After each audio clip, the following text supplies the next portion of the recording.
देश आज एक बड़े विमान हादसे के गम में डूबा हुआ है और इस हादसे ने कई परिवारों की जिंदगी एक पल में बदल कर रख दी। अहमदाबाद से लंदन जा रही इंटरनेशनल फ्लाइट कुछ ही मिनटों में हादसे का शिकार हो गई, जिसने सैकड़ों जिंदगियों को ले लिया। इस दुखद घटना के बाद प्रधानमंत्री नरेंद्र मोदी आज अहमदाबाद पहुंचे और खुद राहत व बचाव कार्यों का जायजा लिया। उन्होंने अस्पताल जाकर घायलों से मुलाकात की और एक ऐसे शख्स से भी मिले जो इस त्रासदी में किसी चमत्कार से बच निकले। हादसे के बाद पूरे देश में शोक की लहर दौड़ गई है और अब सरकार राहत के साथ साथ जिम्मेदारी तय करने की दिशा में भी कदम उठा रही है। प्रधानमंत्री नरेंद्र मोदी शुक्रवार को अहमदाबाद पहुंचे, जहां उन्होंने विमान हादसे में मारे गए लोगों के परिजनों से मुलाकात की। सबसे पहले प्रधानमंत्री हादसे की जगह पर पहुंचे और राहत कार्यों का मुआयना किया। इसके बाद वह अस्पताल गए, जहां उन्होंने घायलों से बातचीत की और डॉक्टरों से उनकी स्थिति की जानकारी ली। इस दौरान पीएम मोदी ने विश्वास नाम के एक व्यक्ति से भी मुलाकात की, जो इस हादसे में किसी चमत्कार से बच निकले।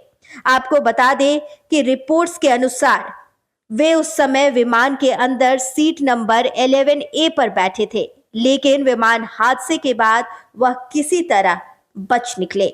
यह भीषण हादसा 12 जून को दिन में उस समय हुआ जब एयर इंडिया की फ्लाइट AI-171 अहमदाबाद से लंदन के लिए रवाना हुई थी। टेक ऑफ के कुछ ही मिनटों के भीतर विमान वल्लभ भाई पटेल अंतर्राष्ट्रीय हवाई अड्डे के पास दुर्घटनाग्रस्त हो गया। हादसे में अब तक 265 लोगों की मौत की पुष्टि हो चुकी है, जिसमें गुजरात के पूर्व मुख्यमंत्री विजय रूपाणी भी शामिल हैं। विमान Boeing B787 dream liner model का था, जिसमें कुल 242 लोग सवार थे, जिसमें से 2 पायलट, 10 क्रू मेंबर और 230 यात्री शामिल थे।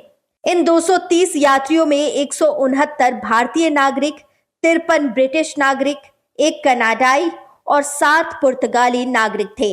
इसके अलावा विमान में अन्य 12 स्टाफ सदस्य भी सवार थे। सरकारी एजेंसियों ने मौके पर पहुंचकर राहत और बचाव कार्य शुरू कर दिए। घटना के तुरंत बाद ही एयर इंडिया और DGCA द्वारा हादसे की उच्च स्तरीय जांच के आदेश भी दे दिए गए हैं। इस हादसे ने एक बार फिर विमानन सुरक्षा को लेकर कई गंभीर सवाल खड़े कर दिए हैं।